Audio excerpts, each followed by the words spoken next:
I never thought I'd be the one to discover that my own children had stolen my life savings. Standing there in the hallway, frozen, as my son Thomas begged his sister not to tell me about the missing money. "Don't tell Mom," he whispered urgently, his voice cracking. "She can't know about any of this." But I was standing right behind him the whole time, my heart shattering into 1,000 pieces as I realized my own flesh and blood had betrayed me in the worst possible way.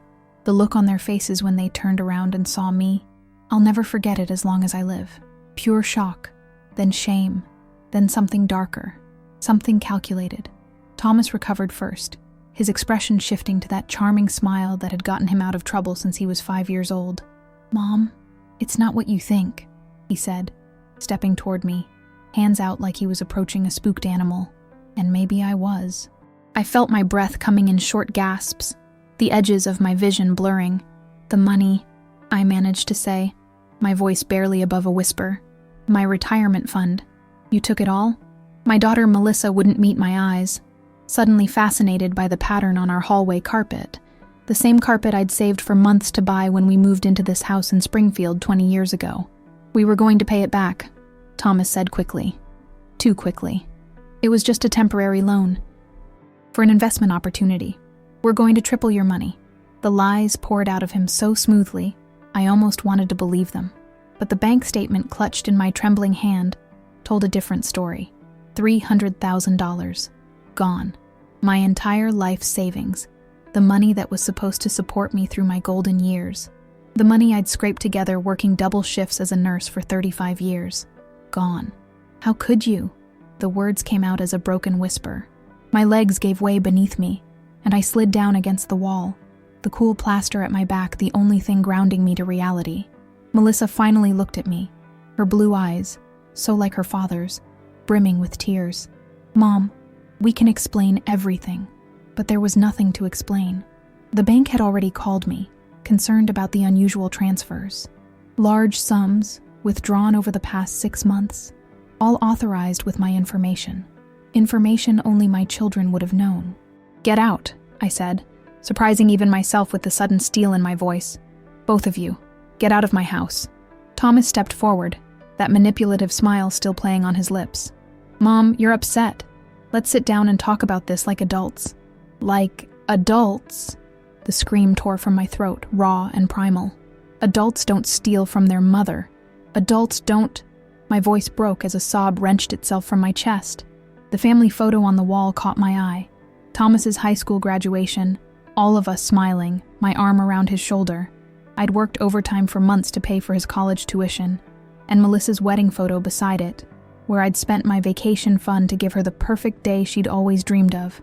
"You have until tomorrow morning to get your things and leave," I said, the shock hardening into something cold and sharp inside me.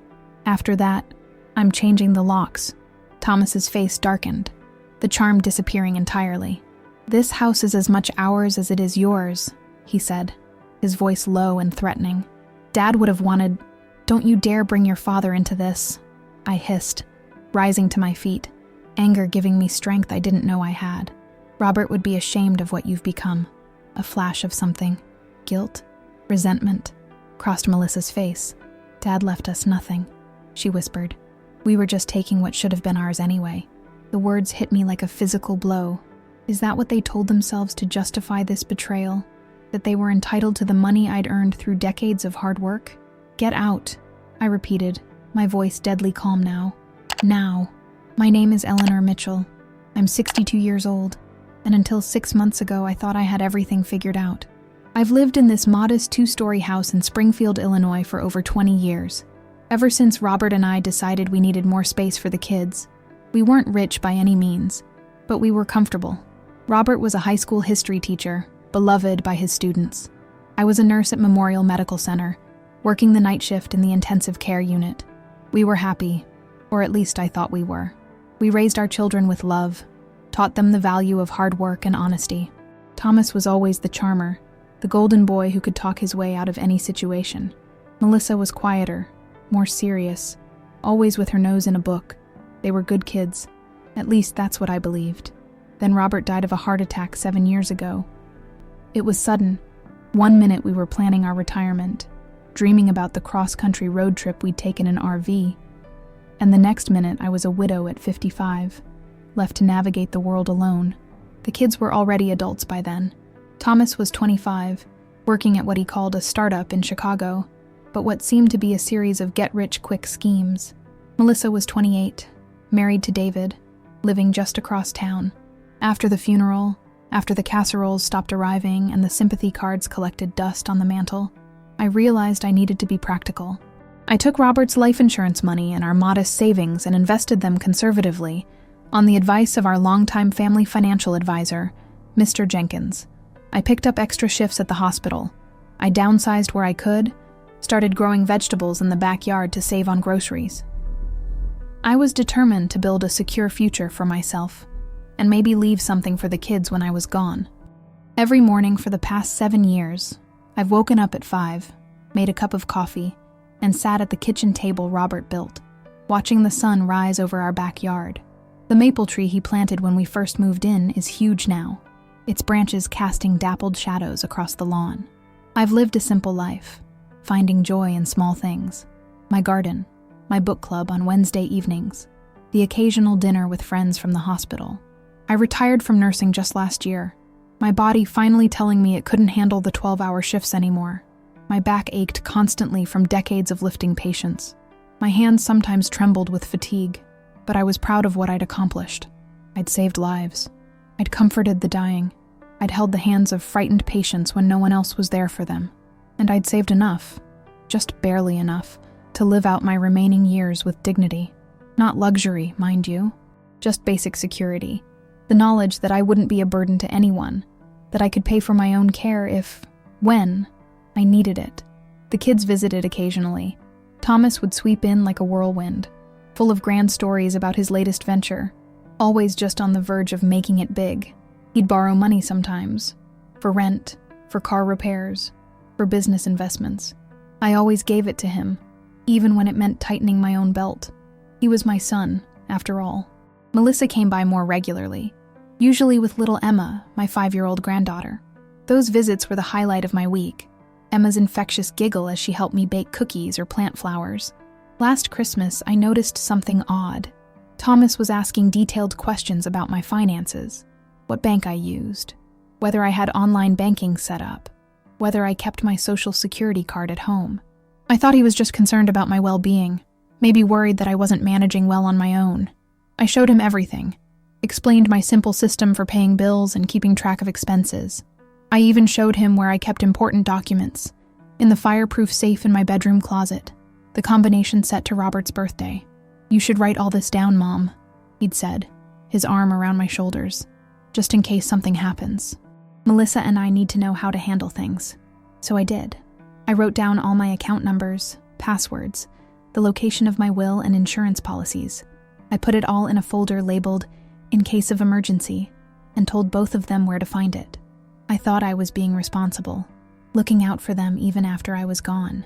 What I didn't realize was that I was giving them the keys to my entire life, the means to betray me in the most fundamental way possible. When the bank called me about unusual activity on my accounts, I was confused at first. I rarely used my debit card, preferring to pay with cash or write checks the old-fashioned way. The bank representative's voice was kind, but concerned as she explained that large withdrawals had been made, transfers to accounts I didn't recognize. "Did you authorize these transactions, Mrs. Mitchell?" she asked. "No," I said, a chill creeping up my spine. "No, I didn't." The first hint that something was seriously wrong came 3 weeks before I overheard that devastating conversation between my children. I was at the pharmacy, picking up my blood pressure medication, when my card was declined. "I'm sorry, Mrs. Mitchell," said the pharmacist, a young woman named Tara, who always had a kind word for me. "Your card's not going through. Do you have another one you'd like to try?" Heat rushed to my face as I fumbled in my purse, aware of the line forming behind me. "There must be some mistake," I stammered. "There should be plenty in that account." I ended up paying with the emergency $20 I kept tucked in the back of my wallet and drove straight to the First Springfield Bank on Main Street, my hands gripping the steering wheel so tightly my knuckles turned white. Martha, the teller who had known me for years, looked uncomfortable as she pulled up my account information. "Eleanor," she said quietly, Your checking account balance is $42.17. That's impossible, I said, my voice rising slightly. I had over $3,000 in there last week. Martha's eyes darted to her computer screen, then back to me. There was a withdrawal of $2,800 last Tuesday. It was processed at our branch in downtown Springfield. She hesitated. The system shows it was an in-person transaction. Someone used your debit card and PIN. My mind raced. Last Tuesday, I had been at Emma's school play. I distinctly remembered Melissa commenting that I'd left my purse in her car when she dropped me off at home afterward. Can you check my savings account too, please? My voice sounded distant to my own ears. Martha's expression told me everything before she even spoke. Your primary savings account shows a balance of $1,237.86. There have been several large withdrawals over the past few months. How much should be in there?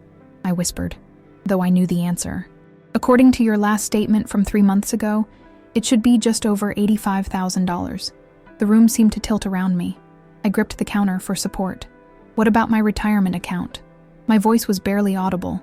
Martha made a few more keystrokes, her face growing more troubled. Eleanor, I'm so sorry. It looks like your retirement CD was closed out about 6 weeks ago. The funds were transferred to an external account. That's not possible, I said, shaking my head. That money was locked in. There would be penalties. Yes, there were substantial early withdrawal penalties, Martha confirmed, but the request went through. It was authorized with your social security number and account passwords. She lowered her voice. Eleanor, do you think someone might have access to your personal information? The memory of Christmas flashed in my mind. Thomas looking over my financial documents, asking all those questions, but I pushed the thought away. No, not my own son. There had to be another explanation. I need to report this as fraud, I said, trying to keep my voice steady. I did not authorize any of those withdrawals. Martha nodded and called the bank manager. The next 2 hours passed in a blur of paperwork, questions, and growing horror as the full extent of the theft became clear. Nearly $300,000. Gone. My entire life's savings. The security I had worked so hard to build. We'll investigate, the bank manager promised. But I have to warn you, these cases can be complicated. If whoever did this had all your personal information, it can be difficult to prove fraud. I drove home in a daze, my mind refusing to accept what seemed increasingly obvious. When I pulled into my driveway, I noticed Thomas's car parked on the street. A part of me was relieved. I could ask him directly, clear up this misunderstanding, because it had to be a misunderstanding. My own children wouldn't steal from me. They couldn't be that cruel. I found them in the kitchen, huddled over my laptop, the one Thomas had insisted on buying for me last year. So we can video chat more often, Mom. They jumped when I entered, and Thomas quickly closed whatever they had been looking at. Mom! Melissa's voice was too bright, her smile too wide. We were just checking something for you. Your property tax assessment. We think you're being overcharged. The lie hung in the air between us, so blatant it was almost insulting. I stood in the doorway, my purse still clutched in my hand, and looked at my children. Really looked at them. Thomas in his expensive watch and designer shoes. Melissa with her newly highlighted hair and the diamond earrings I'd never seen before. The bank called me, I said quietly, watching their faces. Someone has been stealing money from my accounts. A flash of panic crossed Thomas's face before he controlled it. That's terrible, Mom. Did they say who? Not yet, I said, studying him. But they're investigating. Melissa wouldn't meet my eyes. She fiddled with her wedding ring. Another recent upgrade, I suddenly realized. The modest diamond David had given her when they were just starting out had been replaced by something much larger, much showier.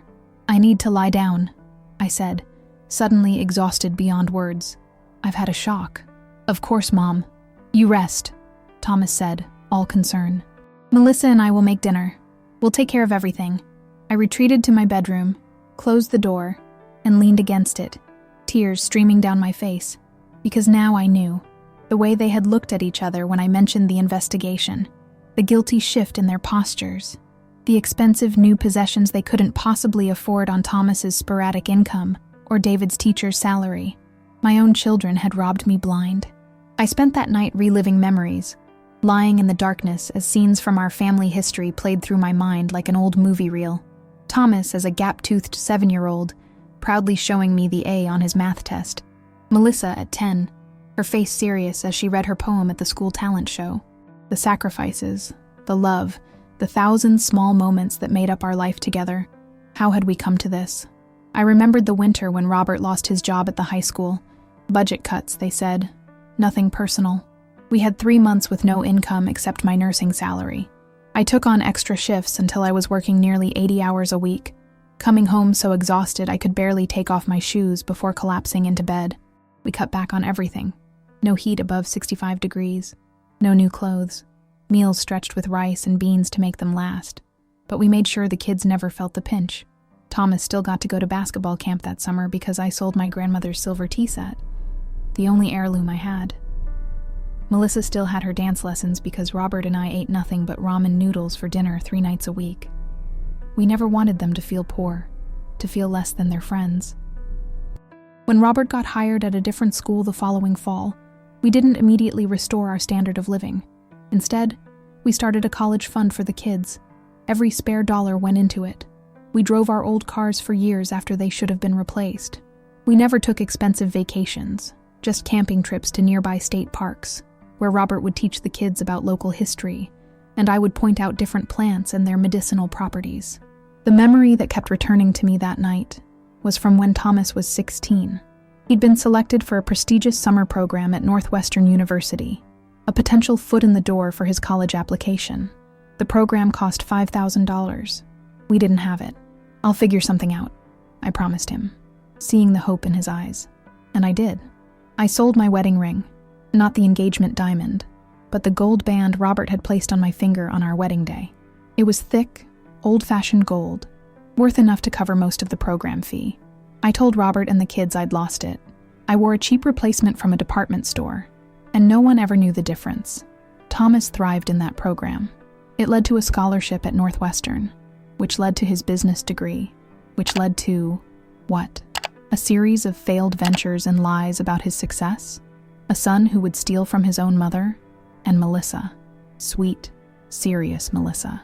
When she and David were first married, they struggled financially. David was still finishing his teaching certification, and Melissa's job at the local library barely covered their rent. When they found out Melissa was pregnant with Emma, they were overjoyed but terrified about money. Robert and I were preparing for retirement by then, our own finances carefully planned out, but there was no question in our minds. Family came first. We withdrew $30,000 from our retirement fund, paying a substantial penalty, and gave it to them as a gift. To help you get started, Robert had said, pressing the check into David's reluctant hand. So you don't have to worry during this special time. They bought a small house with that money as a down payment. I'd helped Melissa paint the nursery, a soft yellow because they wanted to be surprised by the baby's gender. I remembered her tears of gratitude, her promise that they would pay us back someday. Don't be silly, I'd told her. That's what parents do. We take care of our children.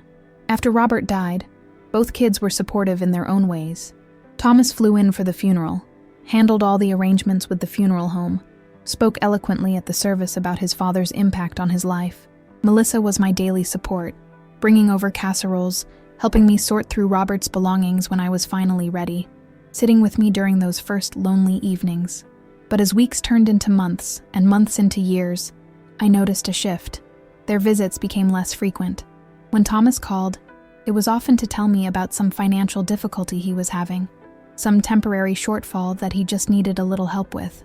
$2,000 for rent when his roommate moved out unexpectedly, $3,000 when his car needed repairs, $5,000 for a sure-thing investment opportunity. I always gave it to him. He was my son, and he promised he would pay me back when his business took off. I believed him because I wanted to, because the alternative, that my son was taking advantage of me, was too painful to consider. Melissa's requests were more subtle. Hints about Emma needing braces that their insurance wouldn't fully cover. Comments about how David's teacher's salary barely covered their mortgage. Never direct asks, but I always offered. Let me help with that, I would say, writing a check, seeing their financial burden as my responsibility. Even as my own retirement fund dwindled, I kept giving. What else could I do? They were my children. Robert and I had always said we would do anything for them. In the dark of my bedroom that night, with the knowledge of their betrayal heavy on my chest, I finally allowed myself to recognize the pattern that had been forming for years. The The way Thomas always had a new crisis that needed solving. The way Melissa's lifestyle gradually improved, while her expressions of gratitude diminished. Had they always seen me as nothing more than a financial resource? Had every expression of love been calculated? Every visit a strategic move to maintain access to my savings? No, I couldn't believe that. There had been genuine love once. I had to believe that. Somewhere along the way, something had gone wrong. They had convinced themselves they were entitled to my money, that taking it wasn't really stealing. As dawn broke outside my window, I made a decision. I wouldn't confront them yet. I would watch and wait, gather evidence. I needed to understand the full extent of what they had done before I decided what to do about it. I wiped away my tears and got up to face the day. Whatever happened next, I knew one thing for certain. Nothing would ever be the same again. A week passed in a strange limbo. I pretended to believe the lies Thomas and Melissa told me about the money, that there must have been some mix-up at the bank, that perhaps I had been the victim of identity theft by strangers. I watched as they performed concern, making phone calls they claimed were to the bank or the police, always out of my earshot. "We're handling it, Mom," Thomas would assure me, his arm around my shoulders. "You don't need to worry about a thing." Meanwhile, I set up a small camera in my living room, one of those nanny cams disguised as a clock that I ordered online with my last working credit card. I needed proof, something concrete to hold on to when my mind tried to reject the terrible truth. It didn't take long. The very next day, while I was supposedly at my book club meeting, they came to the house. I had doubled back after being dropped off by my friend Suzanne, telling her I felt unwell. I slipped in through the back door and hid in the laundry room, listening as Thomas and Melissa entered the house using Melissa's key. "We need to find Mom's new bank cards," Thomas was saying. "She must have gotten replacements by now." "This is getting risky, Thomas." Melissa's voice was tense. "What if the bank investigates?" "They won't," Thomas sounded confident. "It'll look like Mom made all those withdrawals herself. We have her ID, her social security number, everything. Besides, who's going to believe a confused old lady over bank records?" Confused old lady. The words stabbed at me. Is that how they saw me? Is that the story they had been telling themselves? "She's not confused," Melissa protested weakly. "She's sharp as ever." "Well, maybe she needs to get confused," Thomas said, his voice taking on a hard edge I'd never heard before. "A few missed medications could take care of that. Maybe we should start replacing her blood pressure pills with something else." "Thomas," Melissa sounded shocked. "That's going too far." "Is it? What happens when she figures everything out? When she realizes we've taken almost all her money? You think she's just going to forgive and forget?" "No, she'll cut us off completely, maybe even go to the police. We need to make sure she's dependent on us." I pressed a hand over my mouth to stifle a gasp. My son was talking about drugging me, about deliberately harming my health to make me easier to manipulate. "David would never agree to that," Melissa said. "David doesn't need to know everything," Thomas replied. "Look, we've come too far to back out now. The money's nearly gone and we both have debts to pay. Just help me find her new cards, and I'll take care of the rest." I heard them moving through the house, opening drawers, rifling through my belongings. Tears streamed down my face as I stood frozen in the laundry room. This was beyond stealing. They were discussing how to destroy my health, my independence, perhaps even my mind. After they left, I remained there, slumped against the washing machine, for what felt like hours. The depth of their betrayal was almost incomprehensible. These weren't my children. They couldn't be. The people who had just been in my house were strangers wearing familiar faces. The next morning, I called a locksmith and had all the locks changed. When Melissa came by that afternoon with Emma, her key didn't work. I watched through the window as she tried it repeatedly, then rang the doorbell. I didn't answer. After a few minutes, she called my cell phone. I let it go to voicemail. Then she texted, "Mom, are you home? We're at your door." I texted back, "Not feeling well today? We'll call tomorrow." I couldn't face my own daughter. I couldn't look at her without hearing Thomas's cold voice discussing how to incapacitate me. I couldn't trust myself not to break down in front of little Emma, who was innocent in all of this. That evening, my phone lit up with calls and messages from both of them, their concerns sounding more frantic as the hours passed. I turned my phone off and sat in the darkness of my living room, the weight of betrayal crushing my chest until I could barely breathe. The next day, they came together, pounding on my door. "Mom, open up! We're worried about you!" Thomas's voice carried through the door. "Eleanor, please. If you don't answer, we're calling an ambulance." That was Melissa. I finally opened the door, but I didn't step back to let them in. "I'm fine," I said flatly. "I just needed some time alone." They exchanged a look I now recognized. Calculation, not concern. "Why did you change the locks?" Thomas asked, his voice carefully neutral. "Because I don't want people in my house when I'm not here," I said, looking directly at him. Something flickered across his face. Surprise, then wariness. "What are you talking about, Mom?" "I think you know exactly what I'm talking about," I replied. "I know what you've done. Both of you." Melissa's face crumpled. "Mom, please, we can explain." "Explain?" My voice rose. "Explain how you stole $300,000 from me? Explain how you were planning to tamper with my medication?" They both paled. Thomas recovered first. "Mom, you're confused. Nobody's stolen anything from you. And what's this about medication? We would never hurt you." His voice was smooth, reasonable. The voice he'd used to talk down a hysterical woman. A confused old lady. Something snapped inside me. "Don't you dare!" I hissed. "Don't you dare stand on my porch and lie to my face after what you've done." "Mrs. Mitchell?" A voice called from the sidewalk. It was my neighbor, Mr. Grayson, pausing on his daily walk.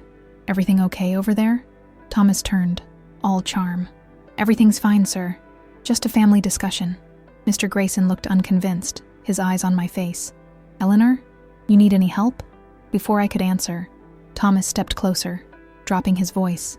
"Mom, you're making a scene. Let's talk inside like civilized people." "I don't want either of you in my house," I said, loud enough for Mr. Grayson to hear. "Not after what you've done." "What exactly do you think we've done?" Thomas demanded, his mask of concern slipping. "You stole my life savings," I said, my voice ringing out clearly in the quiet suburban street. "You emptied my bank accounts. You took everything I had." Melissa gasped. "Mom, please, not out here." But I was beyond caring about appearances, about family secrets. "My own children," I continued, tears streaming down my face now. "The people I sacrificed everything for. You stole from me, and then you plotted to drug me when I found out." Mr. Grayson was walking toward us now, concern evident on his face.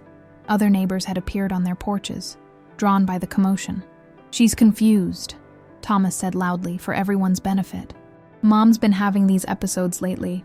Paranoia. We've been trying to get her to see a doctor. The calculated cruelty of it, using my own accusations against me, trying to paint me as mentally unstable, was the final blow." I slapped him. Hard. The crack of my palm against his cheek echoed in the sudden silence. "Get off my property," I said, my voice deadly calm. "Both of you, or I'm calling the police right now." That night, alone in the house that suddenly felt too big, too empty, I faced the wreckage of my life. My savings gone. My relationship with my children shattered beyond repair. My future, the quiet, dignified retirement I had worked so hard for, now a bleak uncertainty. I sat at the kitchen table, a cup of tea growing cold between my hands, and allowed myself to feel the full weight of my despair. I had given everything to my children, my time, my love, my resources. I had put their needs above my own without hesitation, without complaint, and this was how they repaid me.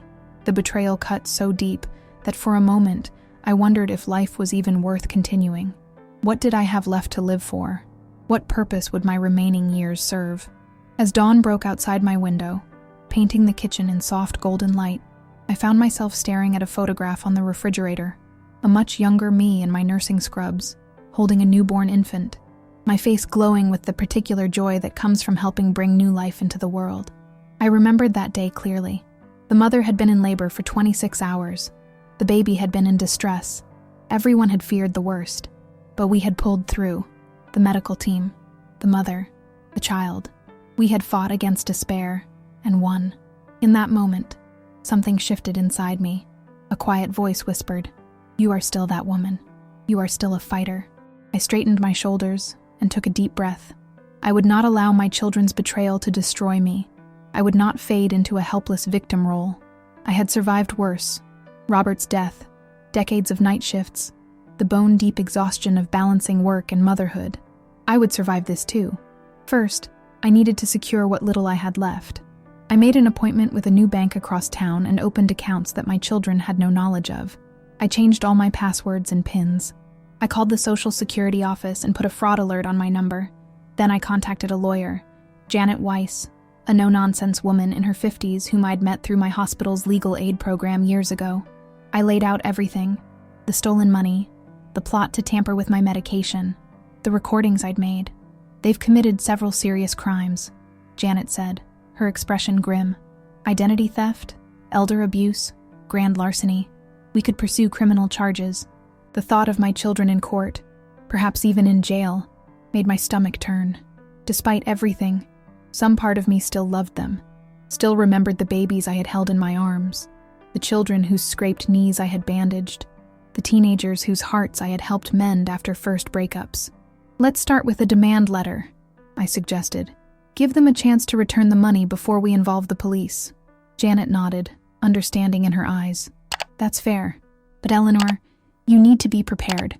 They might not have the money anymore. Based on what you've told me, it sounds like they've been spending it." I swallowed hard, facing the reality that my savings might be gone forever. "Then they'll need to find a way to pay it back. I won't let them off the hook for this."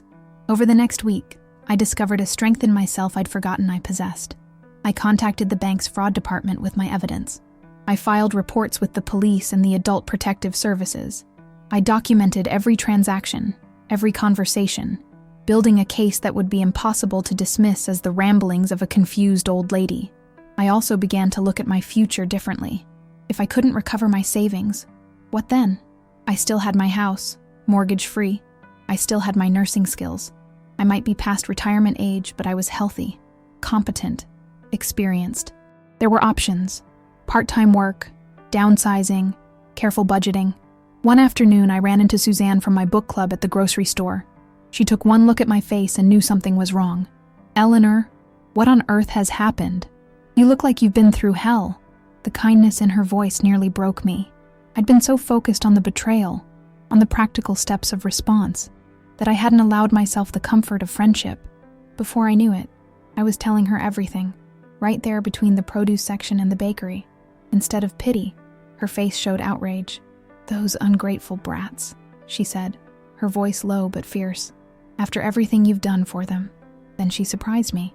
"You know, my sister works at that new assisted living facility, Sunnyside Gardens. They're looking for a part-time wellness coordinator. With your nursing background, you'd be perfect. The pay's decent, and it comes with a reduced rent option if you wanted to live on site." I hadn't considered that possibility, trading my too-large house for a smaller space, taking on meaningful work that wouldn't strain my aging body, building a new community. The idea took root in my mind, a small seed of possibility. "I could put in a word for you," Suzanne offered. "Thank you," I said, squeezing her hand. "I might take you up on that." That evening, as I walked through my house, the house where I'd raised my family, where I'd mourned my husband, where I'd planned to live out my remaining years, I realized it was full of ghosts. Every room held memories that now felt tainted by betrayal. Perhaps it was time for a fresh start. Not because I had to, not because my children had forced me into it, but because I chose to. Because at 62, I was not too old to begin again. I sat down at the kitchen table with a notepad and began to make lists. Assets I still had, skills I could offer, dreams I'd set aside but might still pursue. The list grew longer than I expected. I had more than I realized. A strange sense of peace settled over me. The betrayal still hurt. It would always hurt. But it wouldn't define me. I refused to let it become the final chapter of my story. When the demand letter from Janet went out the next day, I felt a quiet resolve. I wasn't just fighting for my money. I was fighting for my dignity, my independence, my future. And this time, I was fighting for myself. Not for my children, not for Robert, but for Eleanor Mitchell. Whatever happened next, I would face it standing tall.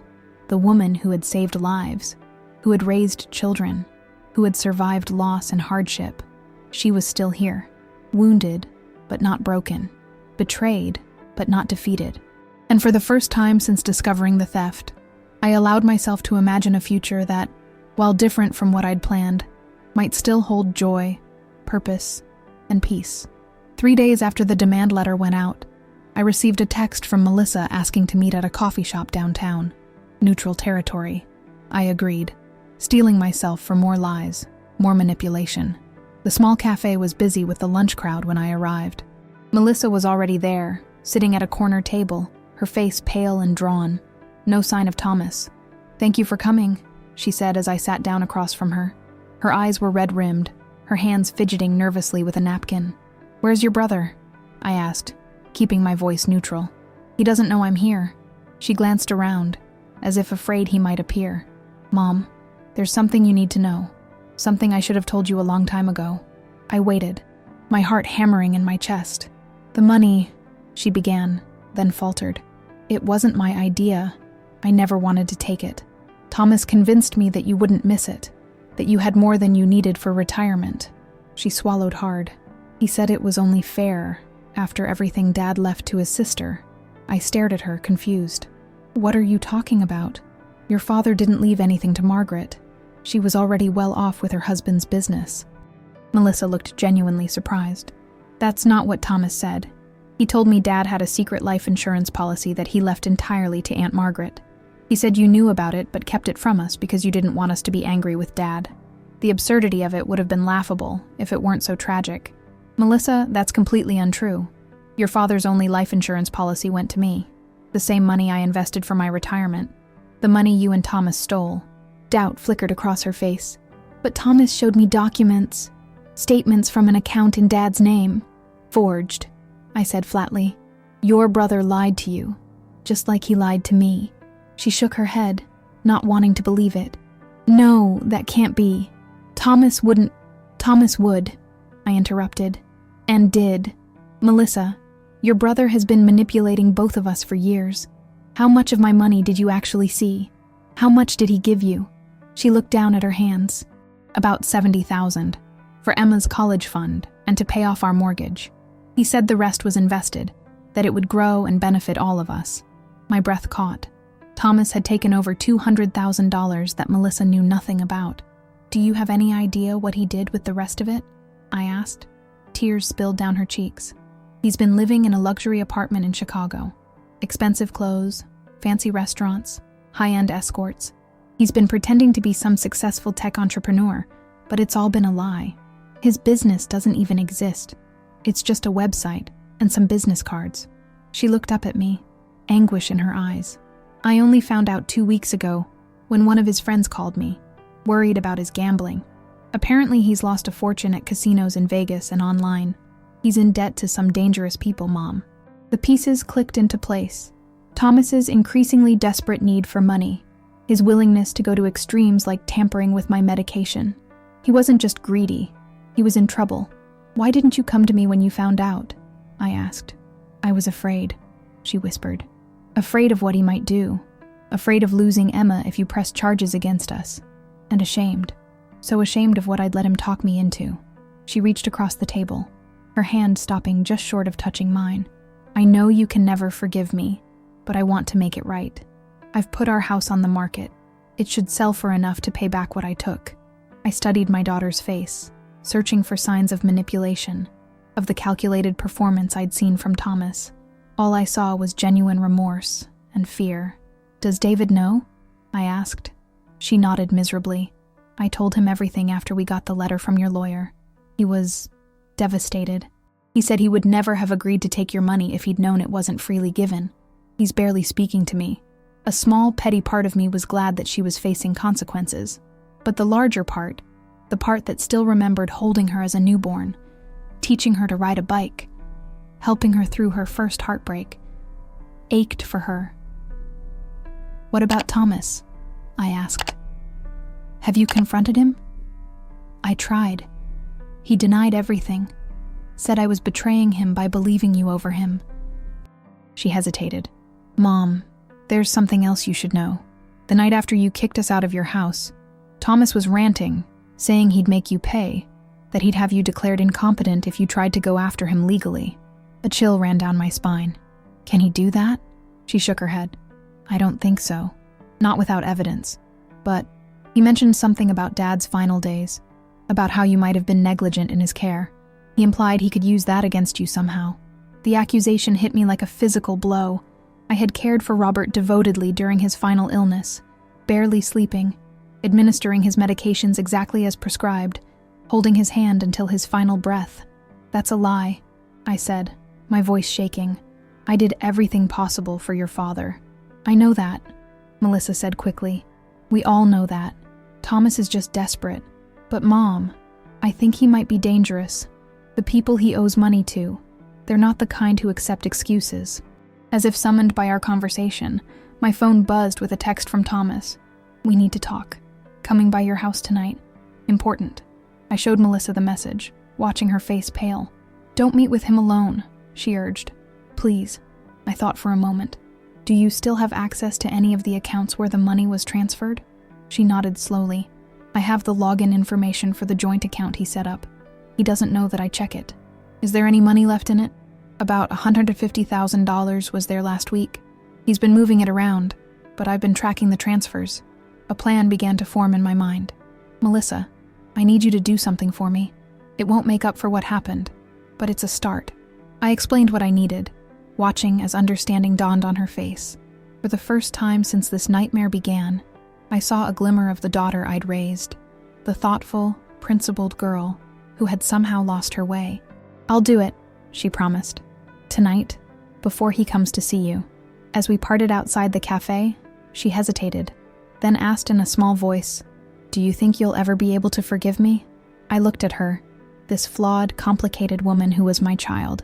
"I don't know," I answered honestly, "but I'm going to try." That evening, I sat in my living room waiting for Thomas, a manila envelope on the coffee table in front of me. Inside was evidence that would change everything. Bank statements, transfer records, screenshots of accounts that Thomas thought were secret, and something else. A recording of a conversation between Thomas and a loan shark, discussing how he planned to use my house as collateral once he had me declared incompetent.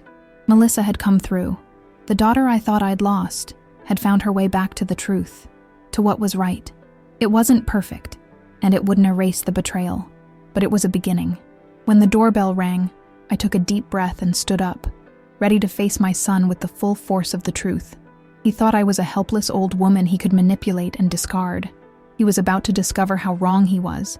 I opened the door to find Thomas standing there, impeccably dressed in what I now knew was an outfit he couldn't afford. Designer shoes, expensive watch, tailored suit, all purchased with my stolen retirement money. "Mom," he said, his voice warm with false concern. "We need to talk." I stepped back, allowing him into the house without speaking. He strode in with the confidence of someone who believed he was in control of the situation. I let him think that for now. "Can I get you anything?" I asked, my voice carefully neutral. "Coffee? Tea? No thanks," he said, settling himself on the couch as if he owned it. "Mom, I've been worried about you. The way you've been acting lately. The accusations, the paranoia. It's not like you." I sat across from him, the manila envelope still on the coffee table between us. "You're right. It's not like me to discover my own son has stolen my life savings." His expression didn't change, but something hardened in his eyes. "We've been through this. Nobody stole anything from you. You're confused about your finances." "Am I?" I reached for the envelope. "Confused about transfers from my accounts to this one?" I slid out a bank statement showing transfers to an account in his name. "Or confused about withdrawals made while I was at Emma's school play?" Another document joined the first. "Perhaps I'm confused about how my retirement CD was closed out and transferred to offshore accounts." With each piece of evidence I laid out, his confident expression faltered slightly. "Where did you get those?" he demanded. "Does it matter? What matters is that I have them. Along with this," I played a short clip from my phone, Thomas's voice clear as day, discussing how to tamper with my medication to make me seem confused. He paled, then quickly recovered. "That's obviously fake. Anybody could have created that. The police won't think so," I said calmly. "Neither will Adult Protective Services, or the district attorney." He leaned forward, his charming mask slipping to reveal something ugly underneath. "You'd really do that? Turn in your own son? Put me in prison? You put yourself in this position, Thomas. Not me." He changed tactics, his eyes suddenly brimming with tears. "Mom, I made a terrible mistake. I got in over my head with some investments, with some people. I was desperate. I always intended to pay you back." With what money? I asked, unmoved by the performance. The gambling debts you've accumulated? The luxury apartment you can't afford? The lifestyle you've been pretending to have? He froze. How do you know about that? I know everything, Thomas. About the lies you told Melissa about your father's non-existent insurance policy. About the loan sharks you owe money to. About your plan to have me declared incompetent so you could take my house. For a moment, he looked genuinely shocked. Then his expression hardened into something I barely recognized. Cold, calculating, almost hateful. Fine, he spat. So what now? You call the cops? Have me arrested? Destroy my life? That's up to you, I said, maintaining my composure despite the pain of seeing my son's true face. I'm giving you one chance to make this right. One chance, Thomas. I slid a document across the table to him, a repayment agreement that Janet had drawn up. You will pay back every cent you stole, with interest. You will enter a gambling addiction program. You will never attempt to access my finances again. And you will tell the truth to Melissa about everything, the fake insurance policy, the lies about where the money went. He glanced at the document, then laughed bitterly. And if I refuse, you'll press charges? Have your own son thrown in jail? I met his gaze steadily. Yes, you're bluffing, he said, but there was uncertainty in his voice now. Try me. I picked up my phone. I have Detective Reynolds of the Financial Crimes Unit on speed dial. One call, and this all becomes official. Your choice, Thomas. He stared at me for a long moment, as if seeing me for the first time. Gone was the easily manipulated mother, the confused old lady he thought he could control. In her place sat a woman who would not be victimized, who would not be silenced, who would not back down. I don't have the money, he finally admitted, deflating slightly. Most of it's gone. I know. But Melissa managed to recover about $150,000 from the accounts you thought only you could access. That's a start. His head snapped up. Melissa did what?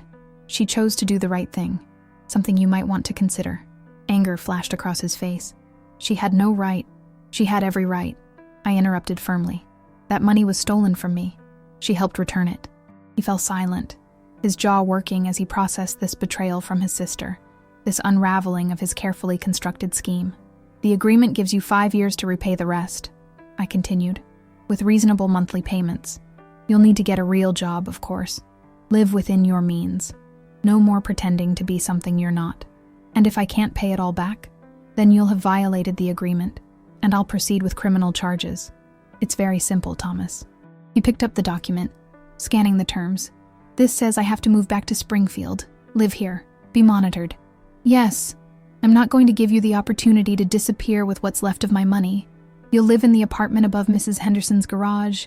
She's agreed to rent it to you at a reduced rate, provided you help with maintenance around her property. You expect me to be some old lady's handyman? He asked incredulously. I expect you to be accountable, I replied. To work honest jobs, to live an honest life, to earn back not just the money you took, but the trust you destroyed. He laughed, a hollow sound. And what makes you think I won't just leave? Disappear? You can't force me to stay.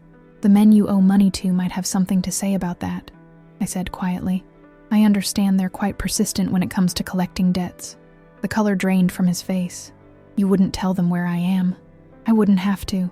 Springfield is a small town, Thomas. Word gets around. It was a bluff, of course. I would never actually endanger him that way. But he didn't know that.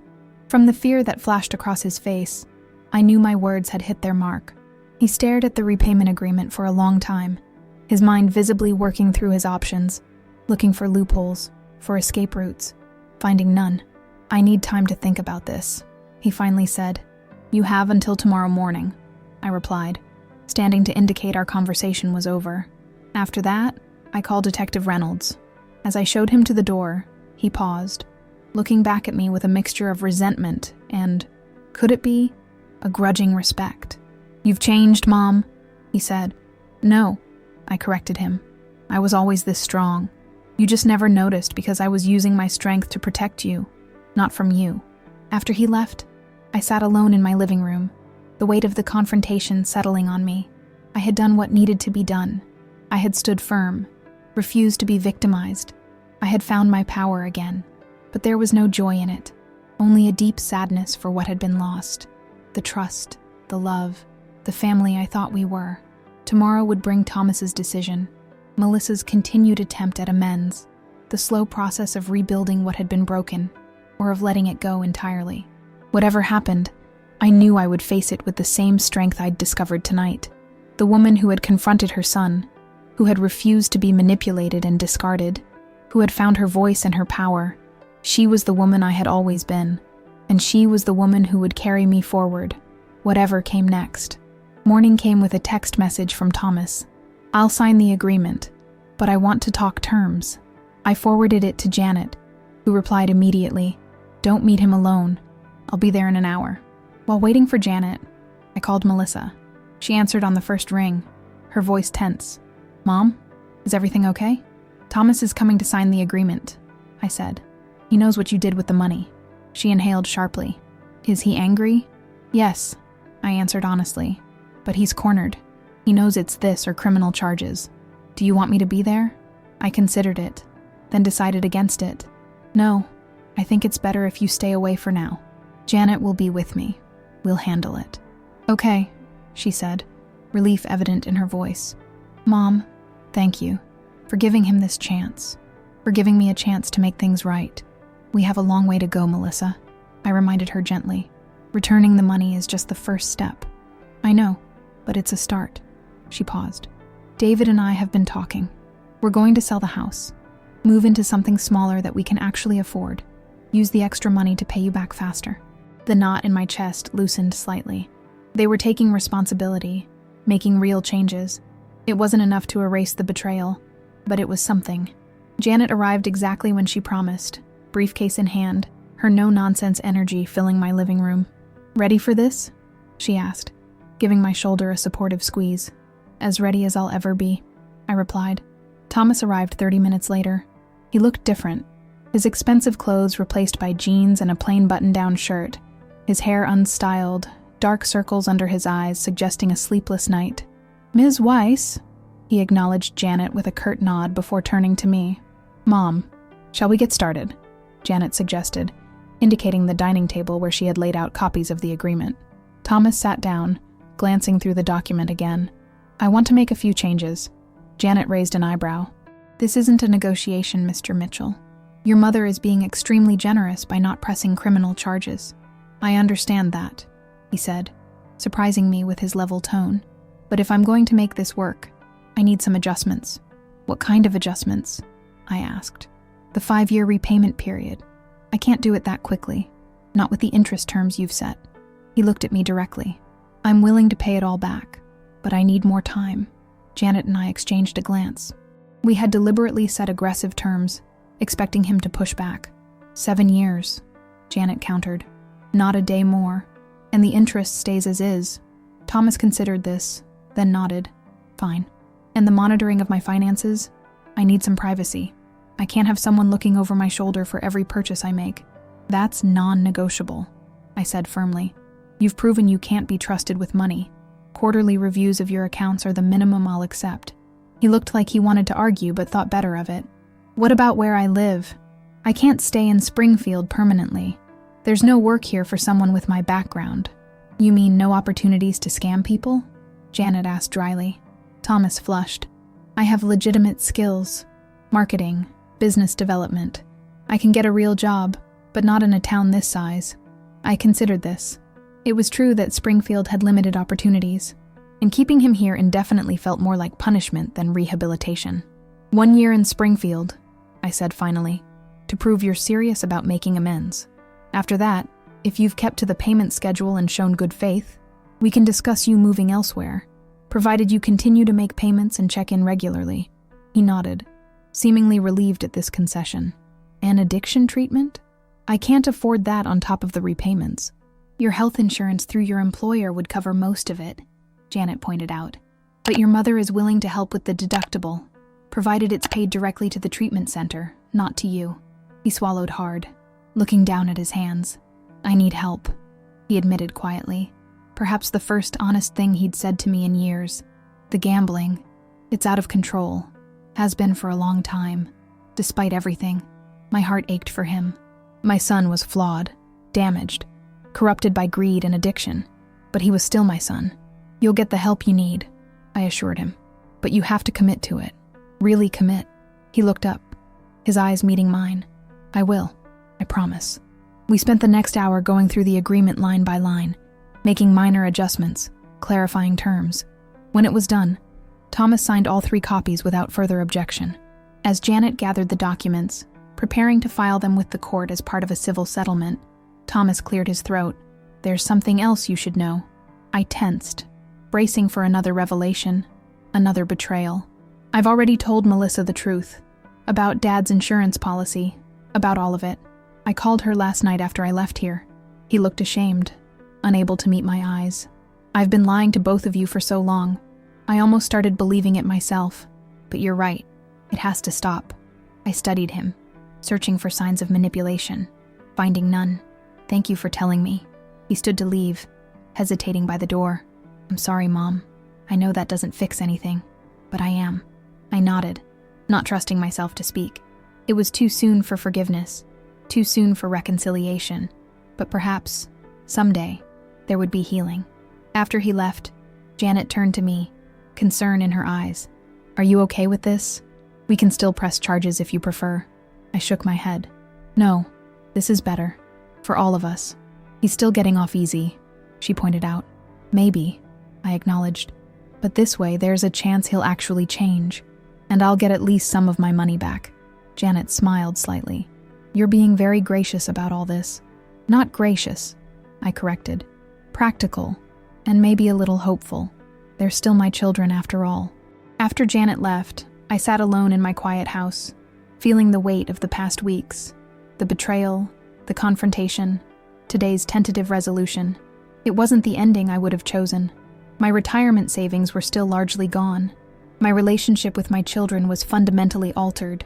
The future I had planned was no longer possible. But as I looked at the signed agreement on my table, physical proof that I had stood up for myself, that I had refused to be a victim, I felt something unexpected. Pride. Pride in my own strength, my resilience, my refusal to be broken by betrayal. The phone rang, interrupting my thoughts. It was Suzanne. I spoke to my sister, she said without preamble, about that wellness coordinator position at Sunnyside Gardens. They want to interview you next week. Are you interested? I thought about it for only a moment. Yes, I said decisively. I am. It wasn't the retirement I had planned, but perhaps it would be something just as meaningful. A new chapter, written on my own terms. 1 year later, I stood at the window of my apartment at Sunnyside Gardens, watching the autumn leaves dance across the courtyard. My living space was smaller than my old house, just a 1-bedroom unit with a tiny kitchen and a cozy living room. But it felt right, comfortable, mine. The transition hadn't been easy. Selling the house where I'd raised my family, where I'd lived with Robert, had been painful. Each room packed away had felt like closing a chapter of my life. But as the moving truck pulled away from the curb that final day, I'd felt a strange lightness too, a sense of possibility. The wellness coordinator position at Sunnyside had turned out to be perfect for me. I worked 20 hours a week, using my nursing background to help residents manage their medications, coordinate with their doctors, and stay as healthy as possible. The rest of my time was my own, for reading, for my small container garden on the balcony, for the watercolor painting class I'd finally allowed myself to take. My financial situation, while not what I had planned for my retirement, was stable. The $150,000 Melissa had recovered, combined with the proceeds from selling my house and my modest salary, was enough to live comfortably in my new, simplified life. Thomas had kept his word so far, making monthly payments as agreed. They were small, but consistent. Each one a tangible reminder that perhaps something had truly changed in him. My relationship with my children remained complicated. Melissa and I had slowly rebuilt a cautious connection. She and David had sold their house as promised, moving into a small rental while they worked to repair the financial damage they had done. Emma still visited me regularly, delighting in helping me with my garden and painting alongside me when I worked on my watercolors. Thomas had stayed in Springfield for the full year required by our agreement, working as a salesman at a local car dealership. Humble work for someone who had once pretended to be a tech entrepreneur, but honest work. He had attended Gamblers Anonymous faithfully, according to his sponsor who reported to me quarterly. 3 months ago, he had moved to Indianapolis for a marketing position with a reputable company. He called every Sunday evening, our conversations still somewhat strained, but gradually thawing. The sound of knocking pulled me from my reflections. I opened the door to find Janet Weiss standing there, elegant as always in her tailored suit. Right on time, I smiled, welcoming her in. "Coffee? Please," she said, settling at my small dining table. We had maintained a friendship after the legal matters were settled, discovering a mutual love of mystery novels and strong coffee. Once a month, she came by to check in, to make sure the repayment plan was being followed, but mostly just to talk. "So," she said, as I handed her a steaming mug, "1-year anniversary. How are you feeling?" I considered the question, stirring cream into my own coffee. "Stronger," I said finally. "More myself than I've been in a long time." She nodded, understanding in her eyes. "The last payment from Thomas came through on schedule. Melissa and David too." "I know. I check the accounts every month." Janet smiled slightly. "Of course you do. You don't leave anything to chance anymore, do you?" "I've learned my lesson about blind trust," I acknowledged.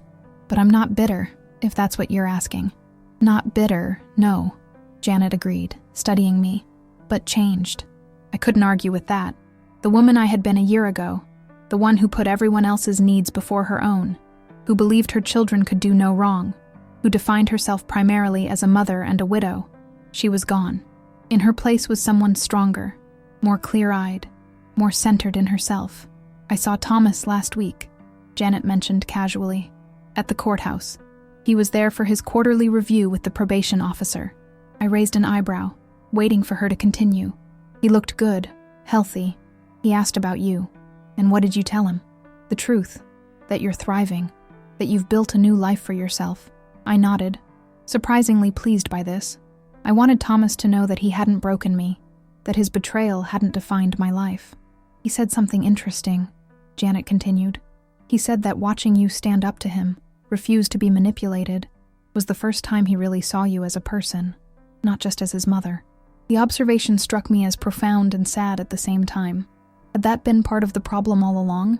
That my children had never really seen me as a complete human being with needs and dreams of my own? "It's ironic," I mused. "They had to nearly destroy me for me to find this strength, this sense of self." "The strength was always there," Janet countered. "You just never had to use it this way before." Perhaps she was right. The same strength that had gotten me through night shifts as a young nurse, that had held our family together after Robert died, that had built a retirement fund dollar by dollar over decades. It had been there all along. It had just been directed outward, used in service to others rather than in protection of myself. After Janet left, I took my coffee to the small balcony, settling into the comfortable chair I'd placed there for moments of reflection. Below in the courtyard, some of the other Sunnyside residents were setting up for the weekly farmers market, a project I'd helped organize, bringing local produce and crafts to our community. Mrs. Abernathy waved up at me, her arthritis-curved fingers still nimble enough to arrange her famous sweetbreads on a display table.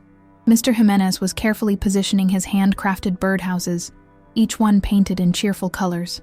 These people, my neighbors, my friends, my new community, they saw me clearly, appreciated me for who I was now, not for who I had been to someone else.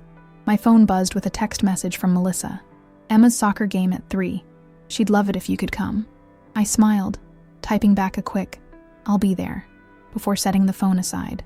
My relationship with my daughter was different now, more balanced, more honest.